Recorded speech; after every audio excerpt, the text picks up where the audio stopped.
Order the Monterey Peninsula Water Management District and special meeting, Board of Directors, to be a workshop on the proposed fiscal year 2026-2027 budget.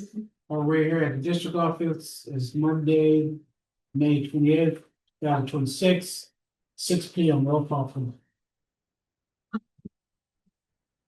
Director Kate Daniels. Director Marianne Gouin is absent. Director Karen Paul. Here. Director George Riley. Here. Director Alvin Edwards. Here. Director Rebecca Linder. Chair Ian Oglesby. here.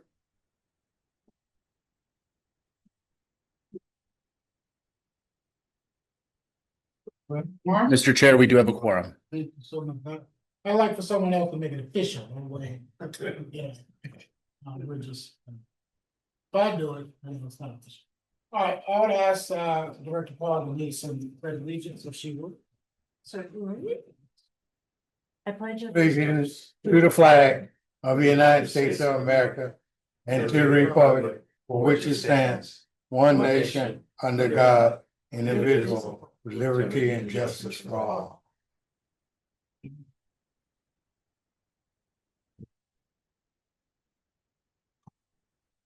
Thank you. Next, I'll ask the general manager, any additions or corrections to the agenda? There are no changes to the agenda. There's a change page to the packet, which is included in your red folder. Okay, thank you. We'll adopt the agenda as is. All right. Let's go to item number 1, which is review of the proposed fiscal year 2026-27 budget for the district and accompanying resolution number 2026-05. Mr. General Manager. I will turn this over to your CFO. Thank you, General Manager. Good evening, Chair, members of the board, and public, if any. So we are gathered here to go over the proposed fiscal year 26-27 budget for the district. This is a general discussion item, and it's also an opportunity for the members of the public to provide any comments before the budget is finalized at the June 15th meeting. And I will go over this budget presentation, starting with slide works. Okay, it is working. All right, so we're going to start off with the transition slide. And I thought it would be a good idea to begin with the end in mind, as they say. And the district mission is a good place to start. We are collectively working towards sustainably managing and augmenting the water resources of the Monterey Peninsula to meet the needs of the residents and the businesses while protecting and enhancing the natural and human environments. And the budget is a means to accomplish this mission and also demonstrate our values, specifically those of transparency, accountability, and financial responsibility. The district budget serves multiple purposes. It is a policy document, it's a financial plan, it's also an operations guide, but most importantly, it's also a communications device. And on the communications front, we are making residents understand our work, and it's about conveying our value before decisions, dollars, and disruptions are on the line. And so in that sense, this is an opportunity for us to build understanding when decisions are made rather than when they are challenged. And I will dive into the meat of the presentation. So this slide and the next one looks at the table of contents. The budget book is divided into 4 sections. Section number 1 is a journal overview of the district and a summary of the budget through the transmittal letter. Section 2 provides a breakdown of the expenditures by year, by fund, by division, and then we have a breakdown of the project expenditures in 3 broad categories: water resources, water demand, and environmental resources. We also have a section on the capital improvement plan, asset purchases, and an asset replacement schedule. Section 3 is about revenues, reimbursements, and a reserve analysis, which goes over how our reserves are going to look at the end of the next fiscal year. And then Section 4 is a breakdown of the division budgets and the policies that were adopted earlier in this fiscal year. So this slide goes into the budget timeline. We started the budget development process in mid-March. We received requests from the various divisions by the second week of April. Then we had meetings with the division managers and the general manager. And this budget is a result of those discussions. So we had the budget workshop today, and then we'll have adoption June 15th.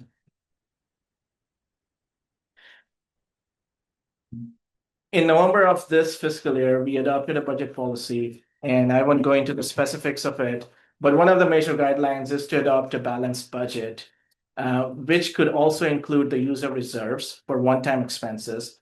And we are using reserves this time around, and I'll go into that. Other guidelines that are in the budget policy include seeking outside funding sources to leverage district revenues, and we have been doing that when we had a number of grants for the Clearwater Monterey expansion project, as well as plans for the Integrated Regional Water Management, or IRWM, stormwater diversion projects.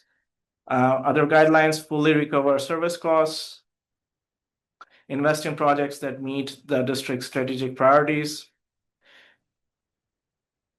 explore ways to provide services in an efficient and economical fashion.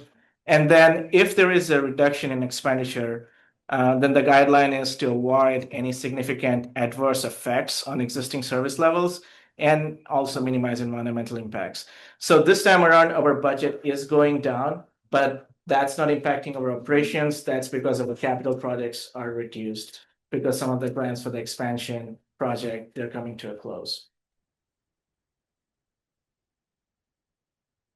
So this slide also goes into the budget overview. And so the general process that we follow is we project our revenues for the coming fiscal year, and then we try to balance those revenues with the requests for expenditures that we receive from the various divisions. This year, we have reassigned certain categories, which I'll go into as we get to that slide. You must have also noticed we have a new format for our budget book. It should be easier to read, and we used a new budget solution for that.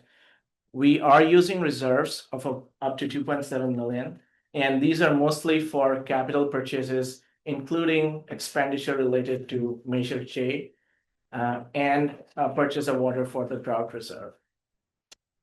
And in spite of the use of these reserves, we estimate that the general reserve balance at the end of next fiscal year would still be within our policy objectives. So we are estimating around 16 million in general reserve, and that meets our reserve policy criteria that was adopted earlier this fiscal year.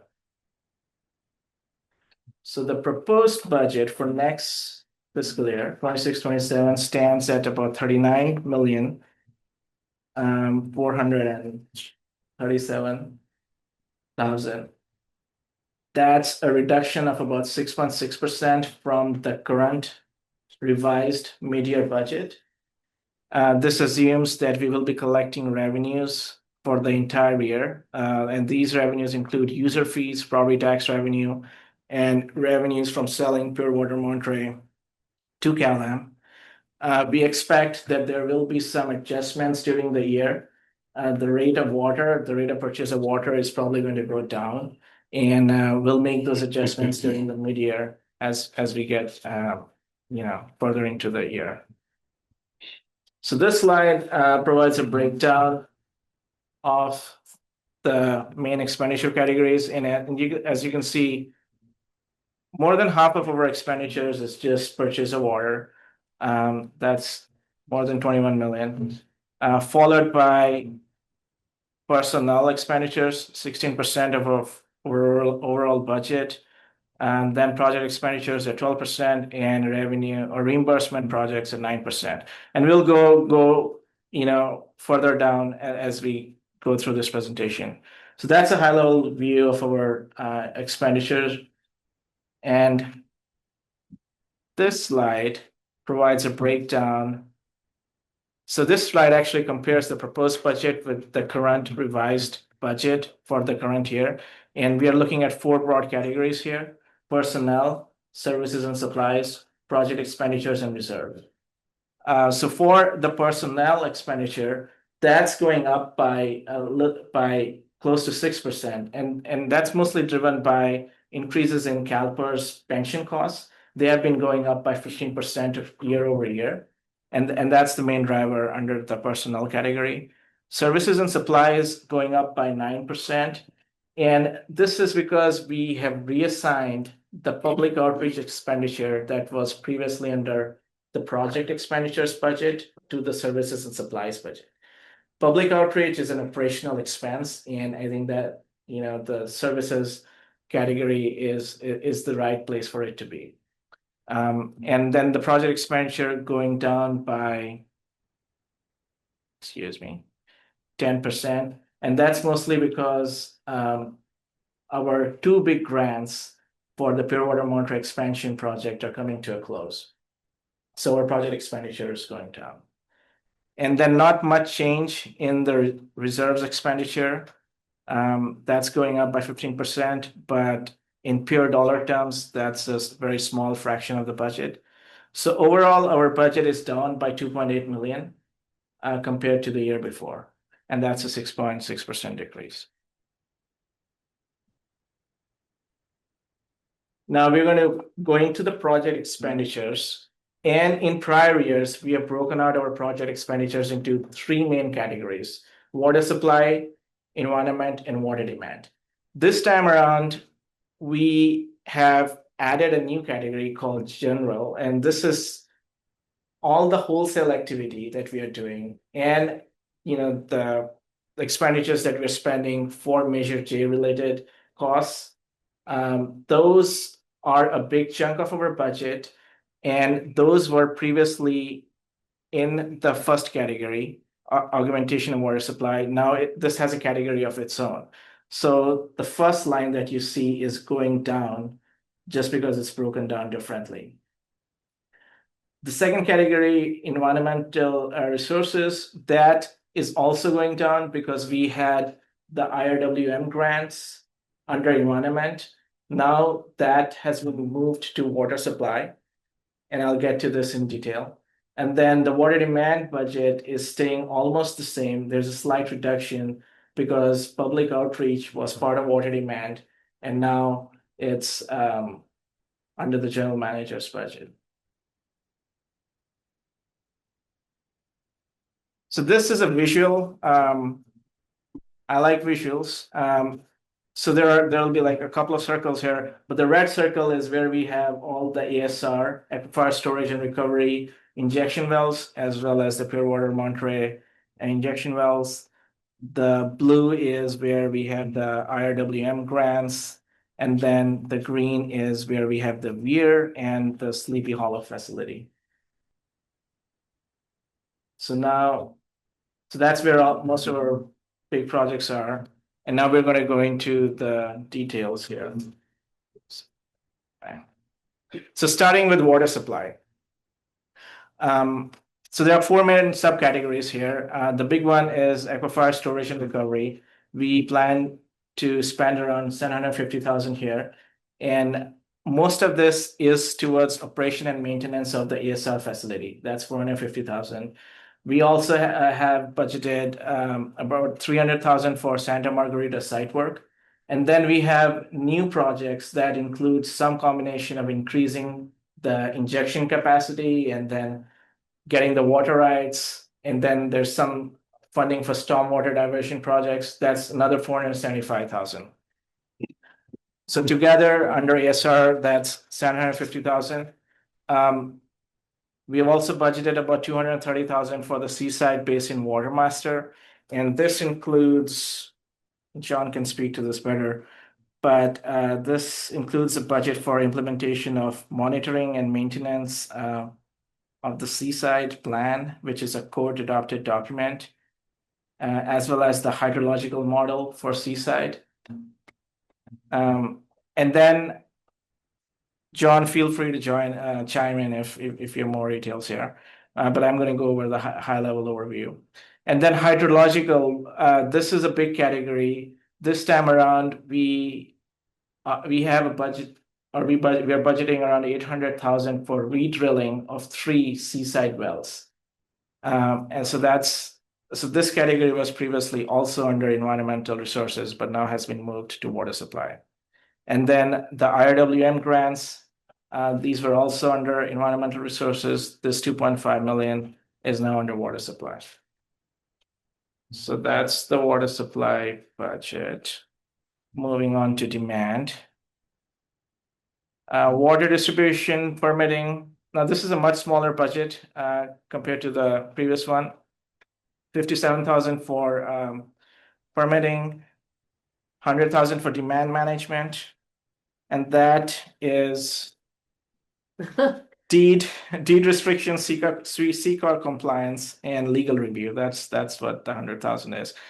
And then we have another 650,000 for water conservation programs. I see the spelling is incorrect, but we'll fix it. So under water conservation, we have the conservation and efficiency workshops, the linen towel program. We also buy devices for conservation, and then we have advertising and website maintenance. And then the other big category is rebates, which these are reimbursable rebates for conservation related rebates that where we get the funding from CalAN. And then the new item this time around is the non-functional turf replacement that we have 100,000 budgeted for that. Environmental resources, again, a much smaller budget this time around. So riparian mitigation, that's all the vegetation management work, permitting and trash removal that the environmental team does. And then for under aquatic resources, we have around 300,000 for the operations and maintenance of the Sleepy Hollow facility. And then another 100,000 for rescuing, monitoring, and transportation of steelhead. And then a very small budget for lagoon mitigation. So this is the fourth category that has been broken out. And here, this is where, where we have the big dollars. So we have budgeted a purchase of around 5,286 acre feet of pure water Monterey at the rate of $3,800 an acre foot. Now, this can change, and we'll make adjustments. I think we will be buying water at a much lower rate that we know, but the amount of water that we will eventually purchase, that remains to be seen. We are also budgeting for around 300 acre feet of drought reserve. That's the 1.1 million. And then next year, we have an increased budget for the public acquisition of the water system, or Measure J. That's 1.8 million. And then we also plan to kind of renovate this boardroom. We plan to have better audiovisual and the seating arrangement. So there's some funding for that. So if we could pause for a moment. So in the last 4 slides, I just want you to be aware that there are things that we do have discretion over. So if there were, some form of crisis financially, we can accommodate. In the new projects in ASR, we had 475,000. It's a placeholder. As you know, we'd like to increase injection capacity. The easiest way to do so would be to get CalAM to reconnect ASR well number 4. The harder way to do it would be to try to drill a new well. We're somewhat constrained with the utility power lines and locational issues. So it's an idea right now. So just under $500,000. Nichelle mentioned the up to 3 replacement wells in the Seaside Basin. That rehabilitation could be deferred if necessary. We've 100,000 for non-functional turf. Enforcement doesn't really begin until 2027. So it's really just a half a year, and much of our work is going to be if our Senate bill passes, which we'll know in about a month and a half. If we do have enforcement capability, then just identification and communication is a lot cheaper than $100,000. $100,000 would be to develop a program on some cost sharing or incentives. So we've got discretion there. And then, as mentioned, the drought reserve may be 300 acre feet is higher than where we'll land because there may be a limitation in the water purchase agreement to 200 acre feet per year. And the price of water, we're going to issue a company water rate letter probably tomorrow. That's about $140 less than the assumption that's in place. Director Edwards wanted me to point out the third bullet on the last chart. So maybe if you can go back one. The public acquisition of the forward one of the water system. This is based on budgets provided by our primary attorneys, our outside attorneys, and also includes consulting and both the engineering consulting and the financial consulting. As you've probably noticed over the last 4 to 5 years, that the strategy of legal delays tends to push these expenditures out. So there will be a little bit of play in those. All in, we've got probably more than $1.5 million of play in those categories. So. Got a question. On the litigation expenses, it sounds like it's good news to me to say that things might be happening in the next budget year. Is that kind of the sub message? Yeah. Message? Yeah. I mean, we currently have a court date for a mini bench trial in October. And we have some other things that we're starting to develop to be ready for the right to take trial. Big assumption that we get through the mini bench trial on activation of latent powers, new or different services. If we don't pass that test, then there may be some expenditure that was in anticipation of the bench trial that goes for naught, but we kind of have to do it on the timeline. But yeah, there's progress. That's just good to see. It's good reflected in real numbers as well as calendar time. Yeah. What's the reason for the reduction in the water rate? A couple of things. We met with Monterey One Water at length over a couple of meetings. We've identified some prior expenditures that could then be returned back into a true up, meaning overpaid a little bit. And so we subtracted that from the proposed water rate. That's a primary one.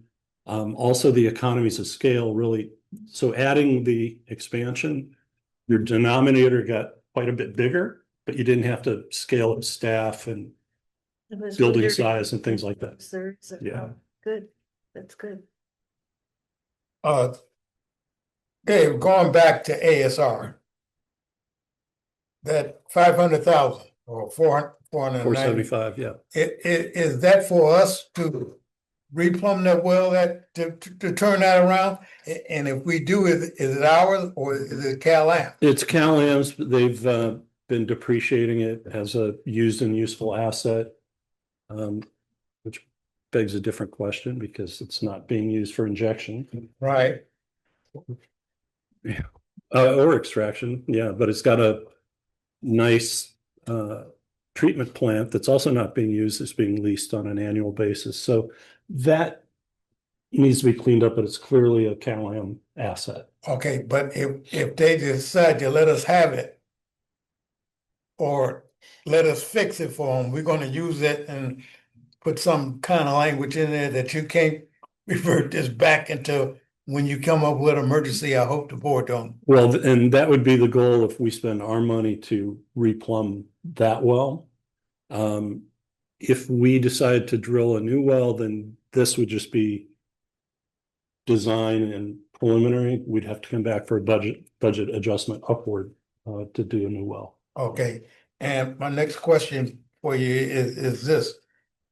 Are we saying the cost of water is going down, The pure water monorail. pure water? Yeah. Now, come mid-year review, I might not be here, but I'll probably be out there sitting. I'm gonna ask this question now. Are the supplies gonna go up, the cost of the, whatever they use out there at the plant? Yeah. Yeah. So there is inflation. Yeah. So Chemicals, Yeah, chemicals. electricity and labor all have inflationary pressure upward. But, you're adding about, 2,250 on top of 3,500. So more than 50% increase in total water produced. And so the good news there is you don't have to hire more people. You don't have to, there's more chemicals, there's more energy. The overhead allocation is a little bit different. So we're in a period of 2 years where we get a lot of economies of scale. Next year, hopefully the energy project will be online and we'll get a reduced energy cost. So this whole expansion plus looking backward at prior expenditures, what I mentioned as a true up, they're all kind of coming together in this fiscal year and then the next fiscal year. And so we should see pretty steady or even another reduction in water costs for a while before it starts going back up again. Okay, but water rates are going to be going up. Yeah. General rate cases, okay. Yeah. So the surcharge, so when you look at your bill and you see the misnamed MPWMD water purchase water surcharge, Yes. because it turns out it's not just MPWMD, there's some Sand City costs in there, but that will go down proportionately, but it will be expanded across a greater amount of water that they're going to purchase. So relative to all the other things that CalAm has in its revenue requirement, the other things will drive the individual customers' water rates. And so the CalAm rate case, the general rate case, has significant increases, on the order of 18% for what's called the test year, the first year.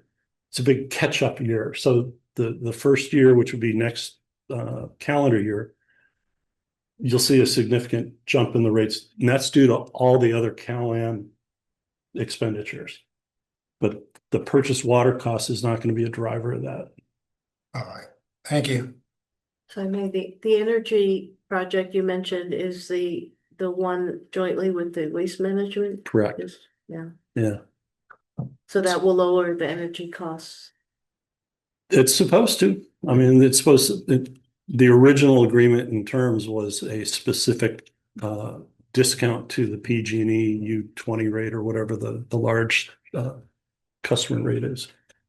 Well, that's really good because electricity rates go up, keep going up so much. Yeah. Sorry, Nikhil. Oh, thank you. I appreciate the discussion. It looks like a part of the bill is going to go up and the part that's attributed to us is going to go down, but that's not a big driver. Okay. So we were looking at project expenditures. Now we're going to switch gears and look at services and supplies, which is part of operations budget. We have a total budget of 2.3 million for services and supplies, which is 9% higher than what we had this year. And the big driver, like I mentioned before, is public outreach, which has been moved from project expenditures to services and supplies. It's just a reassignment. Our IT services budget is also going up by about 25,000 or 10%. That's because we have an Acela maintenance project. We use Acela for our permitting needs.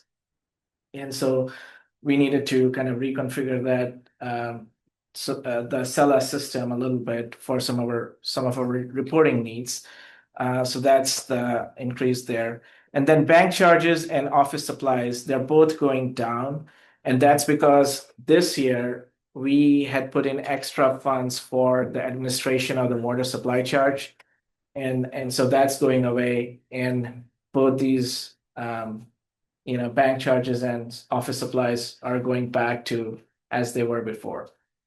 Professional services going down by 12%, and that's because of two reasons. One, the public outreach budget for Wellman used to be in professional services. Now it's moved to public outreach.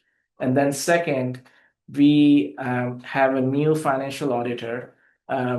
We went through a competitive solicitation process this fiscal year, got a new auditor, and their price is less than the one that we had before. So those two things are kind of contributing to a lower professional services expense. And then legal services, we are adding 20,000 there, which is 5%. And this is for Delray, Laredo, and maybe Shoot Mahali. So overall, the services that are contracted out, we are a small district, so we do contract out quite a few of our services.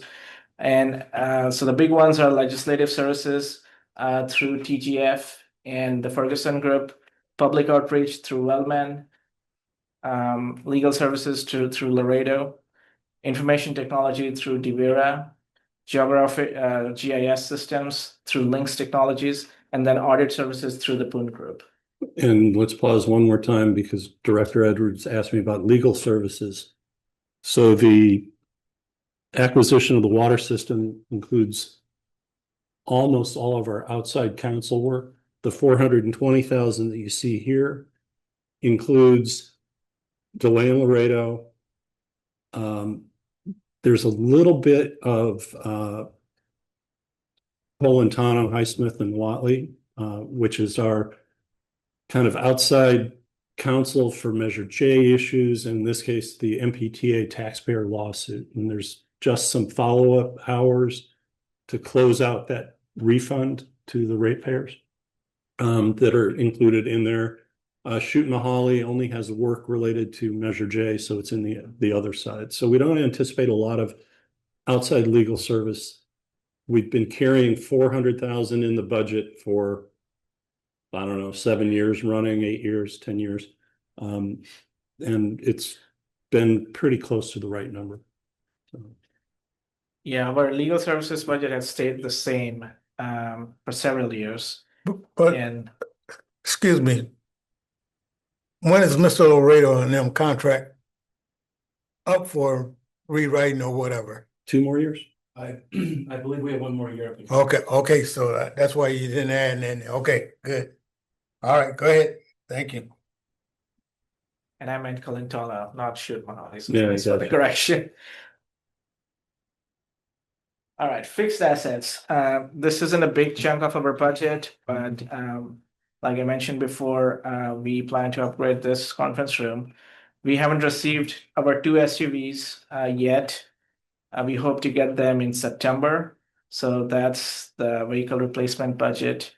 Building and equipment, we plan to replace an air handler unit that is reaching its end of life. And then under operating equipment, I think that's just an electrofisher for the environmental group. And then office equipment, that's just a printer. So together, that's 274 for fixed assets. Now, yes. Just a quick question on the conference upgrade. Will we still need a body in the other room to kind of play nursemaid to the system? Well, yeah, and that's also to service AMP. That's our, Oh, that's right. Okay. yeah. So highly likely. Carmel redid their conference room, full new electronics, no wires like you see here for 70,000 2 years ago.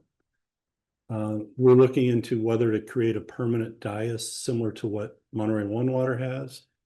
They're redoing theirs, I think, or at least they're budgeting to redesign it. So the goal would be to contact some design firms to see what could be done, because we don't want to lose the multi-purpose nature of this room. Right. But on the one hand, on the other hand, if we could get a dais that wouldn't squeeze you in super tight, that would have screens So you can follow along with these presentations right at your desk, the way Monterey does and some of the others do. I think Carmel now has that. So anyway, we're looking into it. We may not, maybe we get as far as just design and then we put it off for a year, don't know.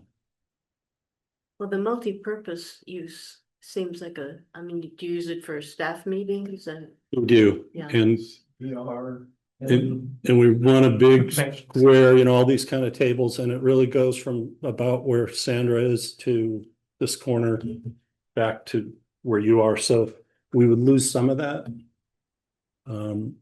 We have like Carmel River Task Force meets here, same setup. Back before COVID, we used to have large consultant groups come in and we'd have 20 people.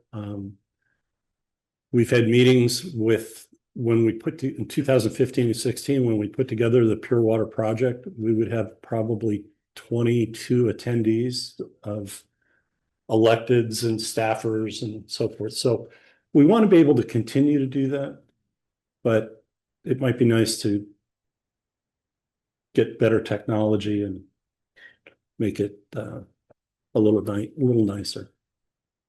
Yeah, you'd have integrated, what do they call it, integrated water management planning sessions here. You needed 40 people in this room. I Yeah. mean, it was really packed. Yeah, okay. Right, back to the presentation. So this slide is trying to link our strategic goals to the budget. And there are some areas where we can quantify the goal, and in other areas, the goal is going to be done as part of the operating budget. So what's quantifiable is just three areas. Measure J related expense, like we discussed, 1.8 million. Protection of assets at the seaside groundwater basin, we have around 800,000 there. And then the aquifer storage and recovery, optimizing that piece, that's another 500,000. The rest of the goals, now we had divided the goals into three broad categories, the highest priority, the middle level, and ongoing goals. They are all going to be part of the operating budgets within the different divisions. And so I won't go into that here, but it's all covered. So switching gears to the revenue side of the budget, and this is the breakdown. Again, more than half of our revenue is coming from water sales. About 1/5 of our revenues is user fees, another 8% for property taxes, and 9% from reimbursements. And then permits and capacity fees are a much smaller percentage of our overall revenues budget. This is a breakdown between operating revenues and reimbursement revenues. So our operating revenues, and I'll go into the details here, but they're going up by 4%. And that's mostly because of two reasons. Our user fees is going up by about 7%. And then the revenue from the sale of water is also going up because we're buying more water, even if it's at a lower cost. And then reimbursement and grants, that revenue is going down by 55%. And again, that's mostly because two of our big grants are coming to a close. The Pure Water Monterey Expansion Project. The first grant was from Urban Community Drought, and the other one was from the State Water Resources Control Board. So those we hope will be complete this fiscal year. And then we plan to use about 2.7 million of our general reserve to balance the budget, along with about 82,000 from our asset replacement reserve, which will go towards the two SUVs that we plan to buy. So this is a breakdown of our operating revenues, and we're comparing this to the current fiscal year revised budget. User fee, our estimated forecast is 8.4 million. That's a 7.5% increase. And what we do is we look at CalAM's revenue projections, And then we multiply our user fee percentage, the 8.3% to their revenues, and then we conservatively take 95% of that and come up with a number. And so that's 8.4. Property tax revenues, a small modest increase of about 2.7%. Water sales going up by 4%. So in the budget, we plan to buy, I think, 7% more water, but at 12% lower cost. And the combined effect is it's a 4% increase. Capacity fees and permit fees, the same that we had this year. These numbers are slightly higher than what we have used in prior years, but we have a few large projects in the pipeline, and so this reflects that. Interest revenue is slightly down. This one's hard to predict because if inflation stays high, then maybe the interest revenue is going to stay high. And this is all driven by the Fed interest rates and interest income from Treasury and bank CDs and government agencies. So, but it's still pretty elevated. So our total operating revenue is at around 33 million. And switching gears to reimbursements, we plan to get around 800,000 from CalAm. This is for the ASR facility and the rebates combined. So that's the 799 that you see. The 2.4 million in grants is revenue from the state for the IRWM grants. Deed restrictions, these are funds that we get from the applicants. And then we'll get smaller pieces of revenue from the water master and the reclamation project and legal fees and water permits. So our total reimbursement revenue stands at 3.5 million. So, Yes. so to the chair, we have no more FEMA grants out there that we have to collect from. Right. So all that been took, okay. And we did have a little spare FEMA grant and they said, don't give it back. It was chump change for them. Yeah. That's too small. Well, it was jump change, how much was it? Sorry. How much was it? I think it was around 60,000. I can look it up. Okay, no, 50 to 60. Yeah, it's about right. that's good, just, Yeah. And we use most of that funding for the Sleepy Hollow facility. And okay. we plan to do some waterproofing there and those funds could be used. But now those funds are part of our fund balance. So All we right, can use it. I just wanted to know, thank you. This slide looks at both sources and uses. So money coming in and money leaving. So it's looking at expenses and revenues together. And it's showing that our budget is balanced. So the first table is the expenses, about 8.8 million in personnel, services, and supplies. That's around 22% of our total budget. Project expenditures, including water sales, that's less than 30 million, but 75% of our budget. And then we plan to contribute to our reserves, pension, OPEB, and asset replacement. That's 607, and I'm going to go into this in a little detail. District revenues, like we just reviewed, 33 million in operating revenues, 3.5 million in reimbursements, and then 2.8 million in user reserves from the general reserve and the asset replacement reserve. So that brings us to 39.4 for uses and sources. All right, this is now, so we're going to switch gears. The budget looks at expenses and revenues in 1 year.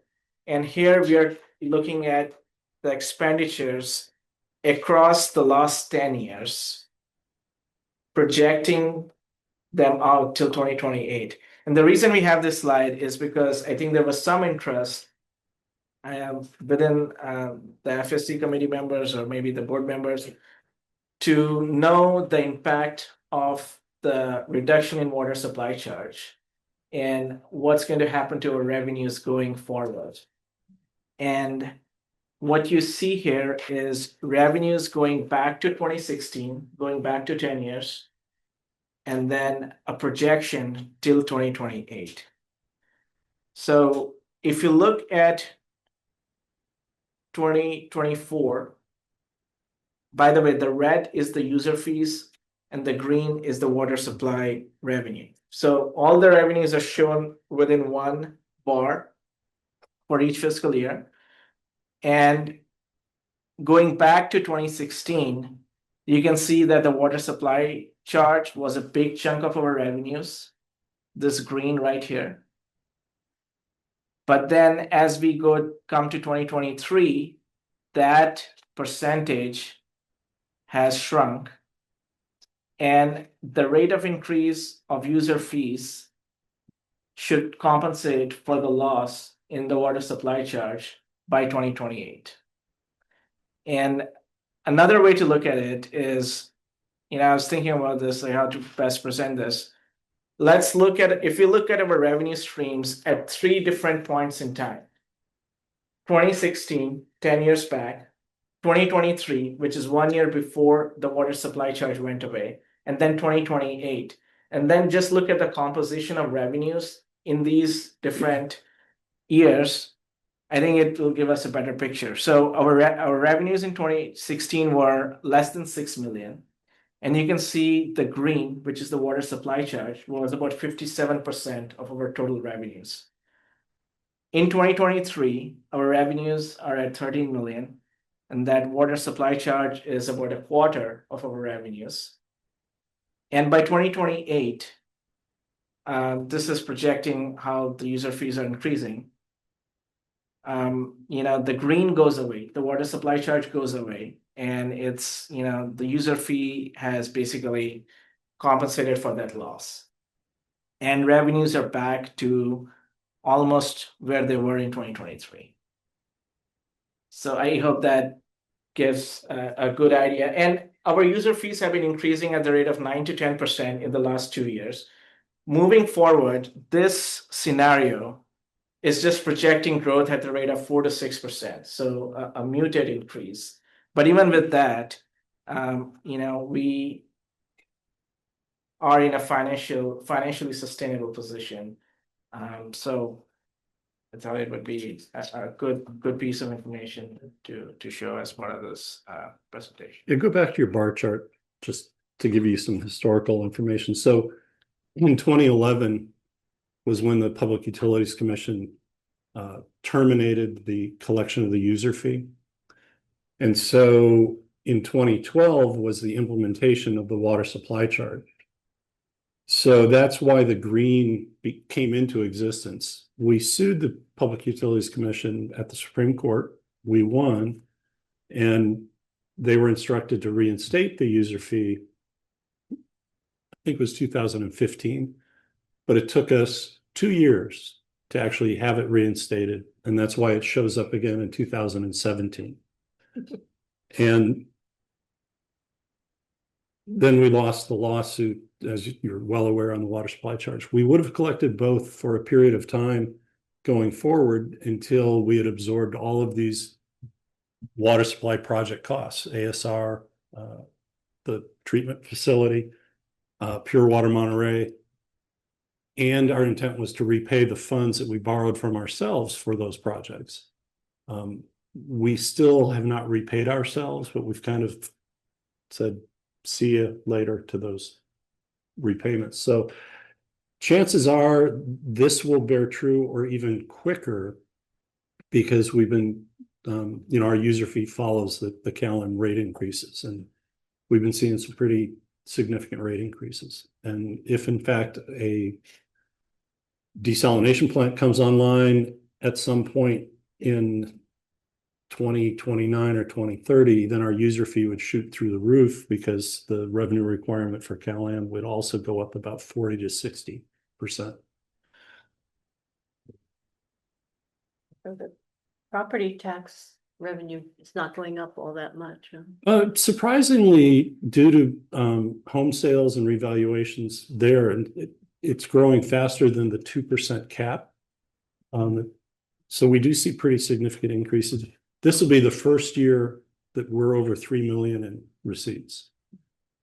And I think when I got here, it was around 2 million. So, Homes are selling, yeah, and they're getting reevaluated.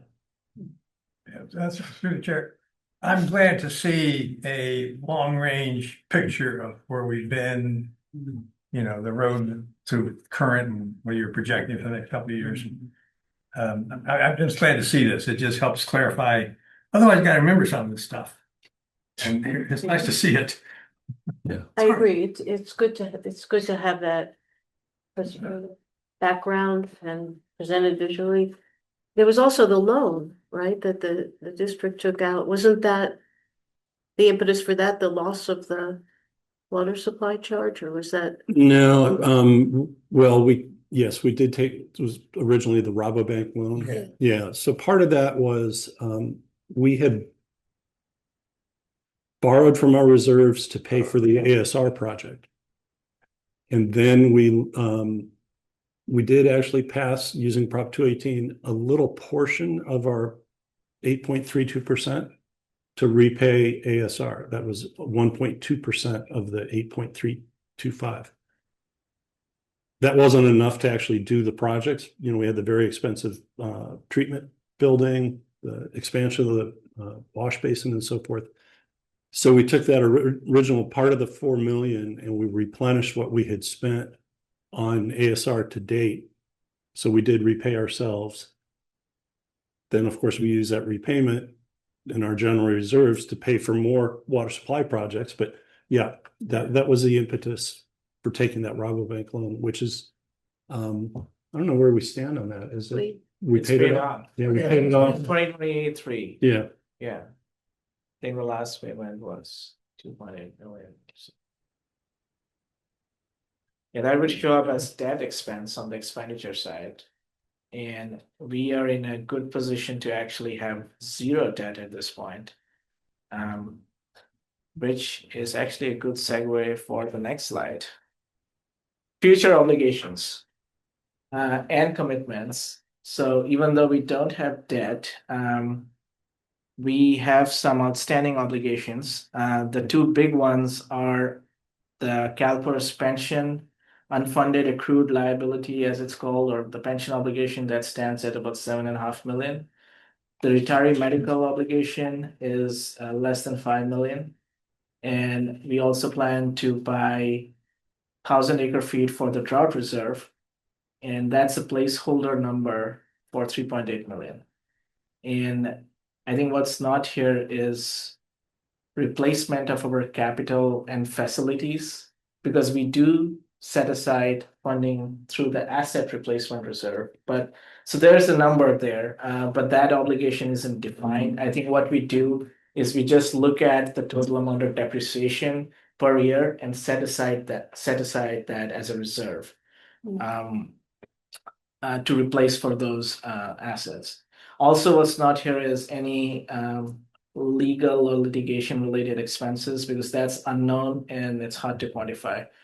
But what's known here is around 16 million in outstanding obligations outside of the capital or the asset replacement piece. And so what are we doing for these outstanding obligations? We are still planning to set aside some amount for the pension reserve and the OPEB reserve. And then the asset replacement reserve, this just comes from the depreciation schedule. That's another 400,000. Together, we plan to set aside 607,000 in reserves. In prior years, if we had a surplus, that surplus would go towards the general reserve. But this time around, we are actually using the general reserve. So there's nothing to set aside. Yeah. And pause on this one as well. Earlier, he showed you the slide of 2.7 million being taken from general reserves. Part of it is just reallocating it back to the pension reserve, the OPEB reserve, and the asset replacement reserve. So there's, call it 600,000. That gets you down to about 2.1 million. And remember, the Measure J costs are about 1.8 million. So those two say that there's really just $300,000 or $400,000 of use of reserves on the other operations of the district. Yeah, so how are we using the reserves? So there are three broad categories where the reserve is being used. One is Measure J, 1.8 million. Other is a re-drilling of 3 seaside wells, that's another 800,000. And then 300 acre feet of drought reserve, that's another 1.1 million. So that's approximately the 2 million that we are saying that we plan to draw. So that's all going towards our capital projects or strategic goals. So we are. No, finish your thought, unless you're. No, I was just saying we aren't using reserves for our operations. We are using it for one-time capital expenses. So in that way, we are still being good stewards of our financial resources. I just don't want to lose track also of the history of the reserves. I think right before you came on, we had reserves of like $1 million or something. I don't know what it was. It wasn't a minus number, but it wasn't much. So Suresh came on in July of 2011 and I came on in September of 2011. And in September of 2011, I said, do a projection of where we expect to end up at June 30th of 2012. And it was about 300,000 total reserves. Bad position to be in. Which is why we implemented the water supply charge and sued the PUC over the user fee. No, I mean, I don't want to forget that history either. I mean, I like the track record and you went back to when the PUC eliminated the user charge. But I want to go back even further and just. It was bleak. And the reason it was bleak was, I'll just lay it out there. We did not pay attention financially. And so we had budgeted the user fee income at about 3.7 million a year. It kept coming in at about 2.8 million a year. And we didn't learn from that for 3 or 4 years. Wow. And so you're, basically starting to pull reserves to cover it. And that was an example of when reserves were being used to pay operating costs. So the 2.7 million that we're drawing from reserves for this budget, we think it likely that that'll be like a one-time thing. I mean, that going forward, we will not need to. I realize there's a lot of unknowns, but so you remember the bar chart, and he's suggesting that by 2028 we're indifferent to where we are last year. It could mean that we still have to take a little bit from reserves next fiscal year. Depends on whether we want to increase the drought reserve or just stop paying for that. There's things that we can do, but But overall, much improved, especially considering we had the loss of the water supply charge. Oh, absolutely. And I think our goal is to really, I'd like to see us stay at 15 million or higher until we resolve all the bench trial, right to take trial, all that stuff.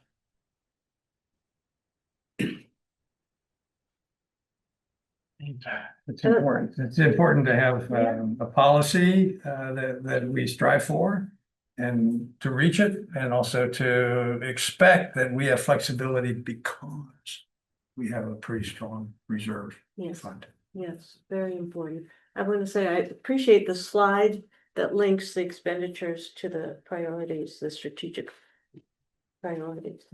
Good to include that. Okay, so we are coming to a close.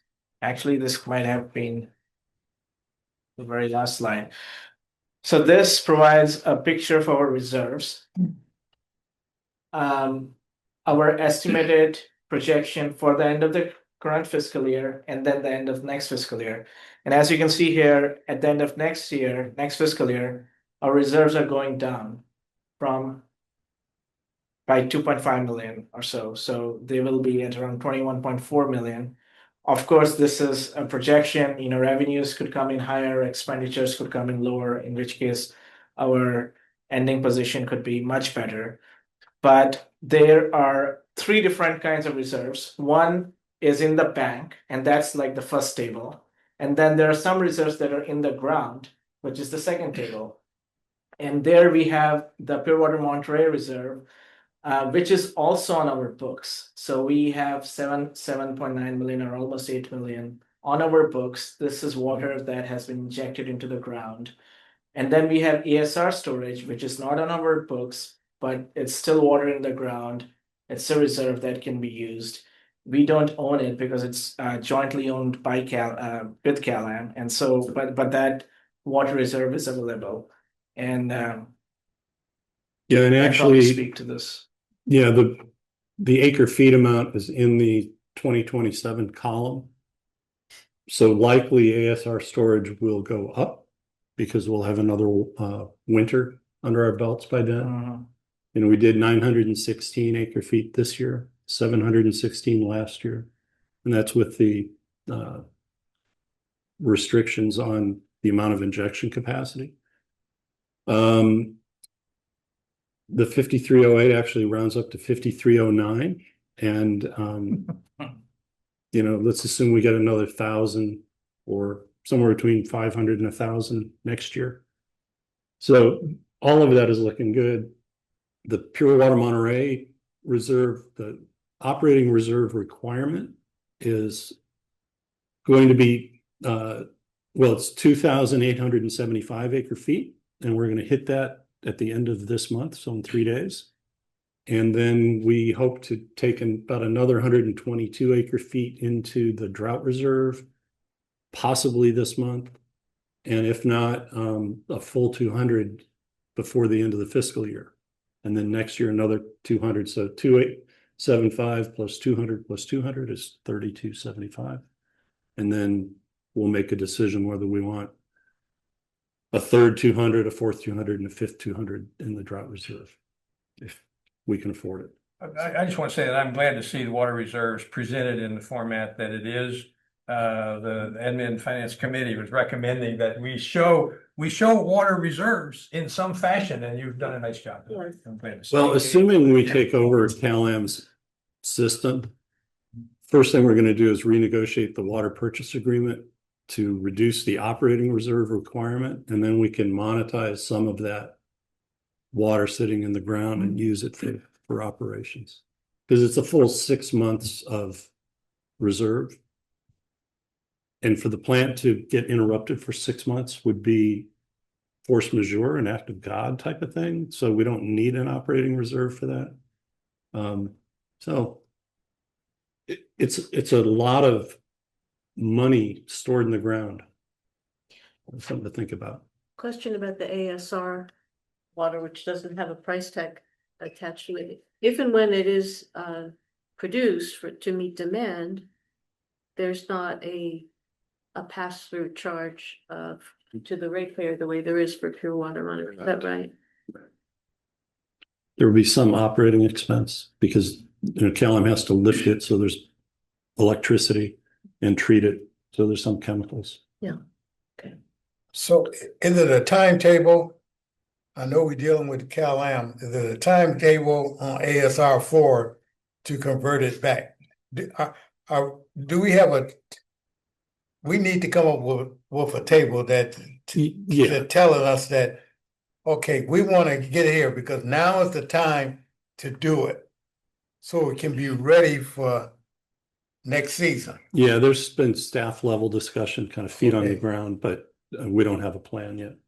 Okay, we need to come up with a plan with that one. So that's a big one.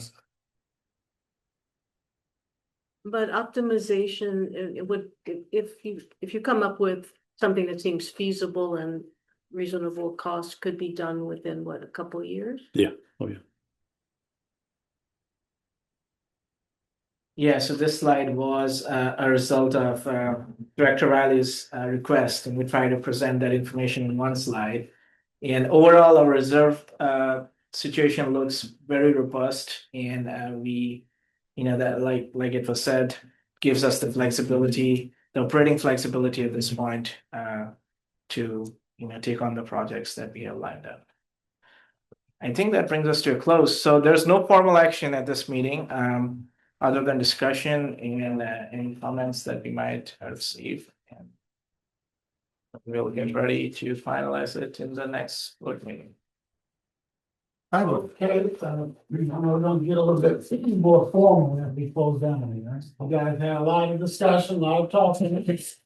So do you have any questions, any corrections, any changes? Comfortable with the way it was laid out? No problems, no issues. I have a few just minor questions that I'd just like to pursue just to get some answers, if I could. On the document that was distributed earlier, which is the narrative form, not the PowerPoint. I'm looking at page 13, and it shows the potential reserve categories that have nothing in them. No money's been allocated. I understand the policy is that's what policy, but under what circumstances would we be thinking about putting money into these other reserve categories? Again, the policy stipulates how reserves will be assigned, and each reserve has a certain criteria. I think for the compensated absences reserve, this is for all the vacation and sick leave that gets accrued, but that's a liability in our books. And I think we project who's gonna retire in the next 2 or 3 years and then put that funding. And the funding's gonna come from any surplus that we get in the fiscal year. So when we close the books at the end of the year, if revenues exceed expenditures, that surplus will get assigned to these reserves in the way the policy states it would be. So that's compensated absences. Capital projects is different. Any revenues that we receive for capacity fees, excess revenues that were budgeted or over budget would get assigned to the capital projects reserve. So every reserve is different. And you wouldn't have a debt service reserve or a debt reserve until you go out and bond for Yeah, sure have bonds. capital. Okay. Yeah, that would be dictated by the debt covenants and debt agreement that we might have. Can I jump to page 39? This is just a comment, nothing to it. On page 39, you talk about 2 grants that were from the drought relief and water resource control board grant. These are sizable grants, 12 million and almost 5 million. I just wanted to at least in my opinion, it seems like when we are able to qualify and receive grants of this size from the state or from other agencies, public agencies, which are federal, usually these are state grants, I think. Those two were. Yeah. It kind of confirms to me that this is a public service that should not be subject to commodity pricing or corporate ownership, really is another thing I'm saying. And I just say that this kind of confirms to me that we're all in the same picture here about what water is. And it shouldn't be treated like a commodity. That's all I'm trying to say. That was just 30 minutes of promo. 30 seconds, excuse me. Director Paul. No further questions. Okay, thank you, Director Edwards. No first question. Thank you so much. We'll open up the public comment. Public comment is open. We have 3 staff members in attendance, but however, one raised hand. One, please.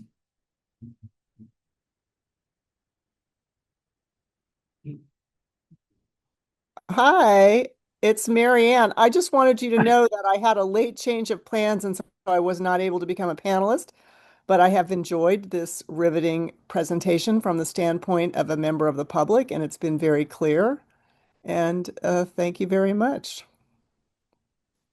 Did you have any questions? I don't think there's well, I mean, I had a very a small question about a very small expenditure, but more because I was interested in the significance of it as an activity. There was a very small allocation to advancing Los Padres Dam alternatives, and I was just curious about what was entailed with that.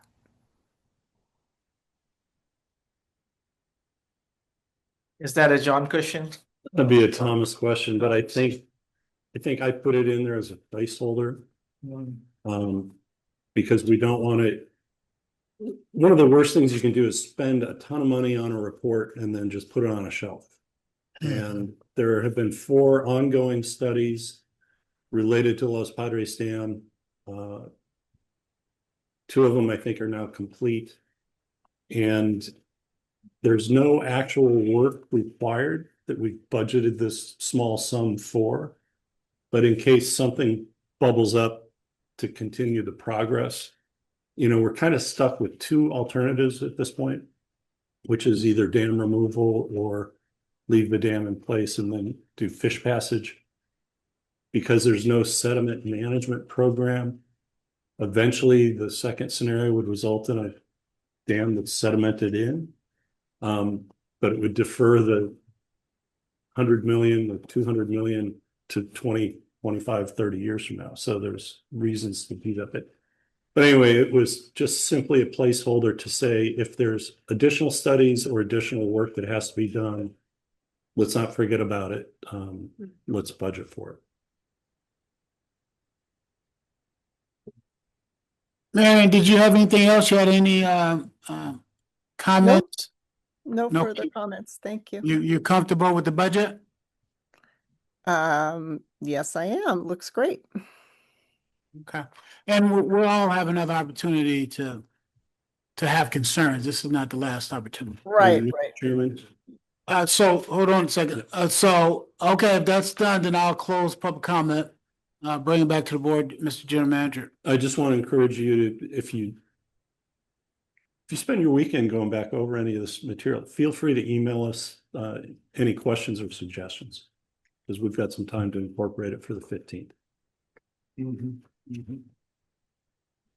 Thank you very much for that, for all the work that went into it and for presenting it very clearly. If I can just add a comment too, the package that came to us, to me, was a fresh look at a lot of information. There's an informative narrative, it was presented a little different way, I thought, and I just thought it was very, very well done. I don't normally say I enjoy reading a budget, but I found some good reasons why I was kind of sticking with it, which were good reasons. Well, Pictures. Anyone else before we close? Nichelle did a very nice job. Yes. Yeah. All right.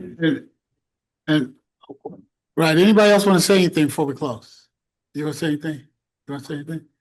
You want to say? I'm done, thanks. Okay, I thought it was very refreshing. I like the way it looked. I can see a little difference between the other ones, but I like the package that you guys put together, and then I like the PowerPoint too, the presentation, and not truncating the full packet, but just getting to the highlighted details. So I thought that was well done.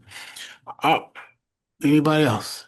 If there's nothing else, I mean, if you guys can say something, you want to say something, but if there's nothing else, we'll move to our regular meeting is what, June 15th? 6 p.m. here. There being nothing further on this agenda, this meeting is adjourned.